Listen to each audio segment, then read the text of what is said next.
नमस्कार दोस्तों, अपनी पाठशाला चैनल पर आप सभी का हार्दिक स्वागत है। तो मित्रों, कैसे हो आप सभी? मैं आशा करता हूं कि आप सभी स्वस्थ होंगे, मस्त होंगे और निरंतर अपनी पढ़ाई में लगे हुए होंगे। तो मित्रों, मैं फिर से हाजिर हूं एक नए टॉपिक के साथ में, और आज का अपना टॉपिक होगा द्विवेदी युग। और द्विवेदी युग की प्रमुख रचनाएं और रचनाकार और प्रवृत्तियों की चर्चा आज की कक्षा में करने वाले हैं। यानी हम आज की कक्षा में जो द्विवेदी युग की प्रमुख विशेषताएं, जैसे महावीर प्रसाद द्विवेदी है तो उनकी रचनाओं की विशेषताएं, मैथिली शरण गुप्त है तो उनकी प्रमुख रचनाओं की विशेषताएं, लेखन की विशेषताएं, इन सभी की चर्चा आज की कक्षा में करने वाले हैं। तो मित्रों, शुरू करें आज की क्लास का ये पहला प्रश्न। द्विवेदी युग की समय सीमा तथा ये किसके किनके नाम पर पड़ा, यानी द्विवेदी युग की समय सीमा क्या है तथा द्विवेदी जो युग है ये किनके नाम पर पड़ा है। तो इसका सही उत्तर होगा 1900 से 1918 तक ये द्विवेदी युग रहा, और द्विवेदी युग महावीर प्रसाद द्विवेदी के नाम पर रखा गया है। अगला प्रश्न, महावीर प्रसाद द्विवेदी की अनुदित रचनाएं कौन कौन सी है? महावीर प्रसाद द्विवेदी की अनुदित रचनाएं यानी वे रचनाएं जिन्होंने इनका अनुवाद खड़ी बोली में किया है। तो इसका सही उत्तर होगा गंगा लहरी, ऋतु तरंगिणी और कुमार संभवसार। अगला प्रश्न,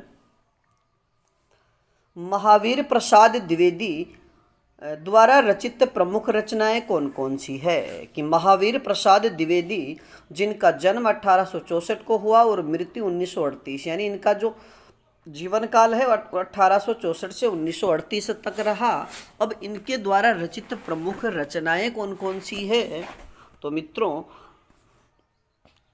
एक तो काव्य मंजूषा जो 1903 में लिखी गई, इसके बाद उन्होंने दूसरी रचना लिखी काव्य कान्यकुब्ज जो 1907 में रचित है। इसके बाद अबला विलाप जो महिलाओं से संबंधित रचना है ये 1907 में। इसके बाद कविता कलाप जो 1909 में लिखी गई। इसके बाद सुमन जो 1923 में लिखी गई। और मित्रों, इसमें जो सुमन रचना है इसमें वेश्याओं के जीवन पर और उनके जीवन से संबंधित महत्वपूर्ण घटनाओं के विषय में लिखा गया है। और द्विवेदी काव्यमाला जो 1940 में प्रकाशित हुई। और आपको बता दें कि महावीर प्रसाद द्विवेदी ने हिंदी साहित्य का विश्वकोश कहा जाने वाला, यानी हिंदी का विश्वकोश कहा जाने वाली जो पत्रिका है सरस्वती, उसका संपादन भी किया। और आप अब हमें कमेंट्स में बताइएगा कि महावीर प्रसाद द्विवेदी ने सरस्वती पत्रिका का संपादन कब से कब तक किया। अब बात करें आज के अगले प्रश्न की। मैथिली शरणगुप्त द्वारा लिखित साकेत महाकाव्य में कितने सर्ग है? कि मैथिली शरणगुप्त द्वारा लिखित साकेत महाकाव्य में कितने सर्ग है? तो इसका सही उत्तर होगा 12 सर्ग। मित्रों, यहाँ पर ये टाइपिंग में गलत हो गया है, स्वर्ग हो गया, तो आप इसे 12 सर्ग याद रखिएगा। और यह हिंदी का दूसरा बड़ा महाकाव्य है, यानी यह खड़ी बोली हिंदी का दूसरा बड़ा महाकाव्य है। और हिंदी का खड़ी बोली का पहला महाकाव्य हरिओद जी द्वारा रचित प्रिय प्रवास है। अब बात करें आज के अगले प्रश्न की। लोकप्रियता को देखते हुए जयद्रथ वध की रचना आधुनिक हिंदी काव्य में एक चमत्कार से कम नहीं है। यह कथन किसका है? कि लोकप्रियता को देखते हुए जयद्रथ वध की रचना आधुनिक हिंदी काव्य में एक चमत्कार से कम नहीं है। यह कथन किसका है? तो इसका सही उत्तर होगा आचार्य रामचंद्र शुक्ल का। और मित्रों, अब बात करें जयद्रथ वध से संबंधित महत्वपूर्ण तथ्यों की। तो जयद्रथ वध की रचना 1910 में मैथिली शरणगुप्त द्वारा की गई। तो एक तो आप याद रखिएगा कि जयद्रथ वध की रचना कब की गई? 1910 में। किसके द्वारा? मैथिली शरणगुप्त द्वारा। और दूसरा, इसमें सर्गों की जो संख्या है वो 7, यानी इसमें 7 सर्गों में कथा का संयोजन किया गया है। अगला प्रश्न, हिंदी गद्य के संबंध में आचार्य महावीर प्रसाद द्विवेदी से संबंधित महत्वपूर्ण तथ्य क्या है? यानी हिंदी गद्य से संबंधित आचार्य रामचंद्र शुक्ल, ये आचार्य महावीर प्रसाद द्विवेदी से संबंधित महत्वपूर्ण तथ्य क्या है। तो मित्रों यानी महत्वपूर्ण तथ्य, ये चारों तथ्य आप याद रखिएगा, क्योंकि ये अभी आरपीएससी द्वारा संस्कृत सहायक भर्ती हुई, उसमें ये प्रश्न पूछा गया है। और इन ऐसे कथनों के प्रश्न आजकल पूछे जाते हैं। तो पहले तो देखो, इन्होंने विषयानुकूल, सरल एवं प्रभावशाली का प्रयोग किया है, शब्द रूपों एवं प्रयोग को निश्चित रूप प्रदान किया। यानी एक हिंदी गद्य से संबंधित तो महत्वपूर्ण, यानी महावीर प्रसाद द्विवेदी से संबंधित जो तथ्य है ना, उनकी हम चर्चा कर रहे हैं। दूसरे बात करें तो संस्कृत के सरल तत्सम शब्दों को इन्होंने स्वीकार किया है, और उर्दू व अंग्रेजी के प्रचलित शब्दों को भी इन्होंने स्वीकार किया है। अगर इनका ये चारों कथन देते तो हमारे दिमाग में सबसे पहले यही आएगा कि इन्होंने उर्दू व अंग्रेजी के प्रचलित शब्दों को अस्वीकार किया होगा, लेकिन इन्होंने इन शब्दों को भी स्वीकार किया है। अब बात करें आज के अगले प्रश्न की। प्रिय प्रवास में राधा कृष्ण को किस रूप में चित्रित किया गया है। कि प्रिय प्रवास जो महाकाव्य है, इसमें राधा कृष्ण को किस रूप में स्वीकार किया गया है। तो इसका सही उत्तर होगा लोक सेवक के रूप में। अब बात करें इससे संबंधित महत्वपूर्ण तथ्यों की, कि अयोध्या सिंह उपाध्याय हरिओद का प्रिय प्रवास श्रेष्ठ महाकाव्य है। तो एक तो आप ये याद रखिएगा कि प्रिय प्रवास के रचयिता कौन है, अयोध्या सिंह उपाध्याय हरिओद। अब हरिओद जी का पूरा नाम भी आपसे पूछा जा सकता है। दूसरा, ये खड़ी बोली का प्रथम महाकाव्य है। इसके बाद हम बात करें तो यह काव्य यानी प्रिय प्रवास जो काव्य है, यह सबसे पहले हरिओद जी ने ब्रजांगना विलाप के नाम से इसको प्रकाशित करवाया था। बाद में इसका नाम प्रिय प्रवास रखा गया। और मित्रों, प्रिय प्रवास में कुल सर्गों की संख्या पूछ ली जाए तो इसमें कुल 17 सर्ग है, और इस काव्य के लिए हरिओद जी को मंगला प्रसाद पारितोषिक दिया गया था। अगला प्रश्न, कवियों की उर्मिला विषयक उदासीनता शीर्षक से सरस्वती में प्रकाशित लेख महावीर प्रसाद द्विवेदी ने किस नाम से लिखा था। कि कवियों की उर्मिला विषयक उदासीनता शीर्षक से सरस्वती में प्रकाशित लेख महावीर प्रसाद द्विवेदी ने किस नाम से लिखा था। तो इसका सही उत्तर होगा भुजंग भूषण भट्टाचार्य। और मित्रों याद रखिएगा कि इन्होंने यानी महावीर प्रसाद द्विवेदी ने जो उर्मिला विषयक उदासीनता, ये इस शीर्षक से जो लेख निकाला था, उसी लेख को आधार बना करके फिर मैथिली शरणगुप्त ने एक रचना लिखी, उसका नाम है साकेत। अब बात करें आज के अगले प्रश्न की। मैथिली शरणगुप्त, अगला प्रश्न, मैथिली शरणगुप्त की रचना शैली से संबंधित महत्वपूर्ण कथन। यानी हमारा अगला जो प्रश्न है, ये मैथिली शरणगुप्त की जो रचना शैली है उससे संबंधित है। और ये चारों कथन, ये जो 4 कथन मैंने लिखे हैं, अगर ये चारों कथन आपको दिए हुए हों, इसको थोड़ा सा भी उन्होंने अगर विलोम करके या विपरीत करके आपसे पूछा जा सकता है, तो उनके कथन देखिएगा कि इन्होंने राष्ट्रीय भावना से और स्रोत रचनाओं यानी राष्ट्रीय भावनाओं से ओतप्रोत है मित्रों, ये रचनाओं का सृजन किया है। गृहस्थ जीवन में प्रचलित आख्यानों की इन्होंने रचना की, और हिंदी के जातीय मात्रिक छंदों का इन्होंने प्रयोग किया। खड़ी बोली की रचनाएं बहुत सरल एवं शिष्टतापूर्ण है। अब बात करें आज के अगले प्रश्न की। गुणवंत हेमंत किसकी कविता है। गुणवंत हेमंत किसकी कविता है। तो इसका सही उत्तर होगा श्रीधर पाठक की। और मित्रों अब बात करें श्रीधर पाठक से संबंधित महत्वपूर्ण तथ्यों की। आचार्य रामचंद्र शुक्ल के अनुसार आधुनिक काल में स्वच्छंदतावादी काव्य धारा के प्रथम कवि श्रीधर पाठक है। श्रीधर पाठक ने खड़ी बोली और ब्रज भाषा दोनों में रचनाएं की है। कि श्रीधर पाठक ने खड़ी बोली और ब्रज भाषा दोनों में रचनाएं की है। अगला प्रश्न, द्विवेदी युगीन काव्य धारा से संबंधित प्रमुख कथन। अब मित्रों महावीर प्रसाद द्विवेदी जो युग है, इससे संबंधित प्रमुख कथन या प्रवृत्तियां आप जिन्हें जो मानना चाहो तो आप इन्हें भी आप अच्छे से याद रखिएगा कि इस युग का कवि रूढ़ि मुक्त होकर नए युग की जो संवेदनाएं हैं को ग्रहण करना चाहता था। कि इस युग का जो कवि है वो रूढ़ि मुक्त होकर नए युग की संवेदनाओं को ग्रहण करना चाहता था। और इस युग के कुछ कवियों ने ब्रज भाषा में ही काव्य रचना की है। और अगले तथ्य की बात करें तो आचार्य शुक्ल ने इस युग को नई धारा यानी द्वितीय उत्थान के नाम से पुकारा है। अगला प्रश्न, द्वितीय युगीन यानी द्विवेदी युगीन वह रचयिता जो त्रिशूल उपनाम से रचनाएं लिखते थे। कि द्विवेदी युगीन वह रचयिता कौन है जो त्रिशूल उपनाम से रचनाएं लिखते थे? तो इसका सही उत्तर होगा गया प्रसाद शुक्ल स्नेही।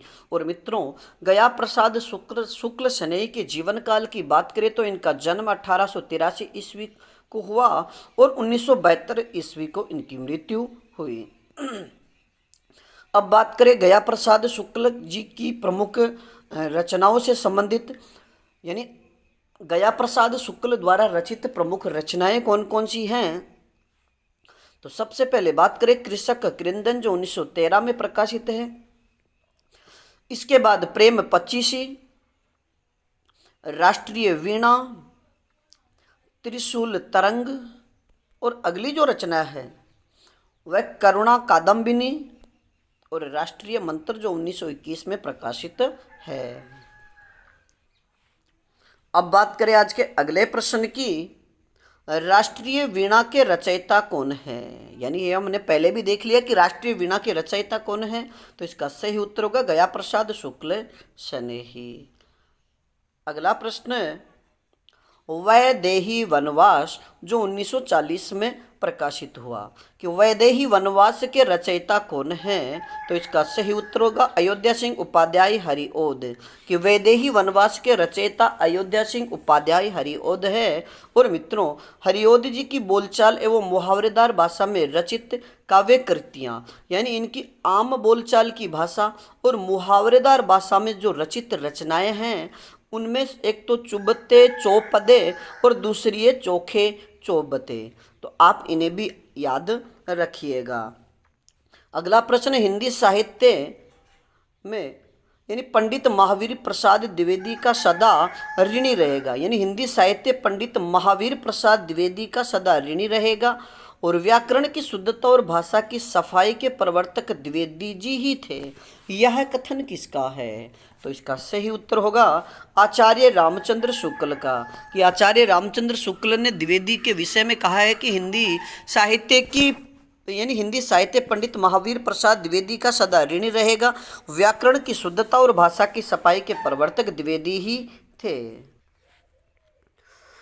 अब बात करें अगले प्रश्न की, मैथिली शरणगुप्त को भारत भारती नामक कृति पर राष्ट्रकवि किसने कहा था? कि मैथिली शरणगुप्त को भारत भारती नामक कृति पर राष्ट्रकवि की उपाधि किसने दी? तो इसका सही उत्तर होगा महात्मा गांधी ने। अगला प्रश्न, ठेठ हिंदी का ठाठ और अधकिला फूल रचनाएं किसकी है? ठेठ हिंदी का ठाठ और अधकिला फूल रचनाएं किसकी है? तो इसका सही उत्तर होगा अयोध्या सिंह उपाध्याय हरिओद। और मित्रों, अब बात करें कि ठेठ हिंदी का जो ठाठ है यह रचना 1899 में प्रकाशित हुई और अधकिला जो फूल है ये 1907 में प्रकाशित रचना है। अगला प्रश्न, मैथिली शरणगुप्त की आरंभिक रचनाएं कौन सी पत्रिका में प्रकाशित होती थी? यानी मैथिली शरणगुप्त की जो आरंभिक रचनाएं थी वह कौन सी पत्रिका में छपती थी? तो इसका सही उत्तर होगा वैश्योपकारक पत्रिका में। और मित्रों, मैथिली शरणगुप्त की अगर प्रथम पुस्तक की बात की जाए तो इनकी प्रथम पुस्तक हेमंत है जो 1905 में प्रकाशित हुई। और बात करें कि मैथिली शरणगुप्त की प्रथम कविता कौन सी है, यानी प्रथम कविता यानी प्रथम रचना तो हेमंत है और प्रथम पुस्तक की बात करें तो यह रंग में भंग है। कि मैंने पहले थोड़ा उल्टा बोल दिया, आप इसे याद रखिएगा कि मैथिली शरणगुप्त की प्रथम रचना कौन सी है, हेमंत, जो 1905 में प्रकाशित हुई। और अगर मैथिली शरणगुप्त की प्रथम पुस्तक की बात की जाए तो वह है रंग में भंग, जो 1909 में प्रकाशित हुई। अगला प्रश्न, मैथिली शरणगुप्त की वह रचना जिसमें उन्होंने चैतन्य महाप्रभु की पत्नी और उनकी माता सची के त्याग एवं तप का वर्णन किया है, तो इसका सही उत्तर होगा विष्णु प्रिया। और विष्णु प्रिया का प्रकाशन 1957 में हुआ। अगला प्रश्न, चींटी से लेकर हाथी पर्यंत पशु, भिक्षु से लेकर राजा पर्यंत मनुष्य, बिंदु से लेकर समुद्र पर्यंत जल, अनंत आकाश, अनंत पृथ्वी और अनंत पर्वत सभी पर कविता हो सकती है, यह कथन किस विद्वान का है, तो इसका सही उत्तर होगा महावीर प्रसाद द्विवेदी का। अगला प्रश्न, प्रकाशन वर्ष के अनुसार मैथिली शरणगुप्त की प्रमुख रचनाएं कौन कौन सी है। यानी प्रकाशन वर्ष के आधार पर भी मैथिली शरणगुप्त की या और भी, जैसे महावीर प्रसाद द्विवेदी है, गया प्रसाद शुक्ल स्नेही है, हरिओद जी है, इनकी रचनाओं से प्रश्न पूछा जाता है। तो मैंने इनकी रचनाओं को क्रमबद्ध तरीके से लिखा है, जिन्हें आप अच्छे से याद रखिएगा। सबसे पहले बात करें तो भारत भारती, जो 1912 में प्रकाशित हुई।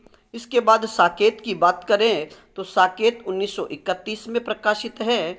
और यशोधरा की बात करें तो यशोधरा 1933 में ये प्रकाशित होने वाली रचना है। इसके बाद बात करें तो द्वापर, जो 1936 में प्रकाशित हुआ। जय भारत की बात करें तो यह 1952 में, और विष्णु प्रिया 1957 में प्रकाशित रचना है। इन रचनाओं को आप अच्छे से याद रखिएगा, क्योंकि काल क्रमानुसार प्रकाशित रचनाओं का प्रश्न भी आपसे पूछा जा सकता है। अगला प्रश्न, हरिओदकृत उस महाकाव्य का नाम बताइए जिसमें संस्कृत छंदों का प्रयोग हुआ है। कि हरिओदकृत उस महाकाव्य का नाम बताइए जिसमें संस्कृत छंदों का प्रयोग हुआ है, तो इसका सही उत्तर होगा प्रिय प्रवास। अगला प्रश्न, हिम तरंगिणी रचना के रचयिता कौन है। हिम तरंगिणी रचना के रचयिता कौन है, तो इसका सही उत्तर होगा मैथिली शरणगुप्त। अगला प्रश्न, द्विवेदी युग को और किस नाम से जाना जाता है। द्विवेदी युग को और किस नाम से जाना जाता है, तो इसका सही उत्तर होगा जागरण सुधार काल। और मित्रों याद रखिएगा कि द्विवेदी युग को जागरण सुधार काल नाम किसने दिया, तो इसका सही उत्तर होगा डॉक्टर नगेंद्र। अगला प्रश्न, महावीर प्रसाद द्विवेदी की अर्थशास्त्र विषय से संबंधित पुस्तक कौन सी है। कि महावीर प्रसाद द्विवेदी की अर्थशास्त्र से संबंधित पुस्तक कौन सी है, तो इसका सही उत्तर होगा संपत्ति शास्त्र। अगला प्रश्न, राम नरेश त्रिपाठी ने पर्याप्त यात्राएं कर लगन और परिश्रम से इनका संकलन किया है। राम नरेश त्रिपाठी ने पर्याप्त यात्राएं की और अपनी लगन व परिश्रम से निम्न में से किसका संकलन किया। तो यहाँ पर आपसे वस्तुनिष्ठ प्रश्न पूछा जाएगा, दोहों का, लोकगीतों का, लोकनाट्यों का, या फिर उपन्यासों का। तो फिर इसका सही उत्तर होगा लोकगीतों का। अगला प्रश्न, इन लोकगीतों का संग्रह कविता कौमुदी के नाम से 8 भागों में प्रकाशित है। कि राम नरेश त्रिपाठी ने जो पर्याप्त यात्राएं की और उन यात्राओं के दौरान उन्होंने अपनी लगन व परिश्रम से जिन लोकगीतों का संग्रह किया, उन लोकगीतों को उन्होंने कविता कौमुदी के नाम से 8 भागों में प्रकाशित करवाया है।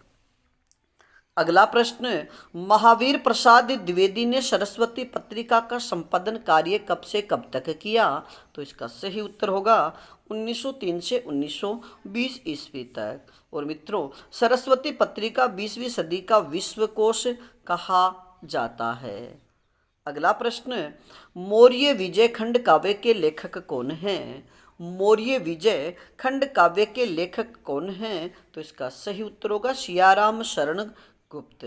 और मित्रों अब बात करें सियाराम शरण गुप्त की प्रमुख रचनाओं की, तो इनकी सर्वप्रथम जो रचना है वो अनाथ 1917 में प्रकाशित है। फिर आत्मोत्सर्ग ये 1931, बापू की बात करें तो ये 1937 में, नकुल की बात करें तो 1946, और अगली जो रचनाएं हैं वो है पाथेय जो 1933 में प्रकाशित है। फिर जय हिंद जो 1948 में प्रकाशित हुई।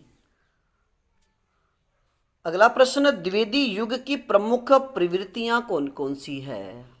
द्विवेदी युग की प्रमुख प्रवृत्तियां कौन कौन सी है? तो मित्रों प्रवृत्तियों से संबंधित प्रश्न भी आपसे पूछा जा सकता है। तो सबसे पहले बात करें कोई इतिवृत्तात्मकता, नीति और आदर्श का चित्रण किया, राष्ट्रीयता की भावना, फिर है सामाजिक समस्याओं का इन्होंने चित्रण किया है, खड़ी बोली में काव्य रचना की है। और अगली प्रवृत्ति की बात करें तो काव्य की विविध रूप, मानवता की विचारधारा, और प्रबंध काव्य की रचना और अनुदित रचनाएं।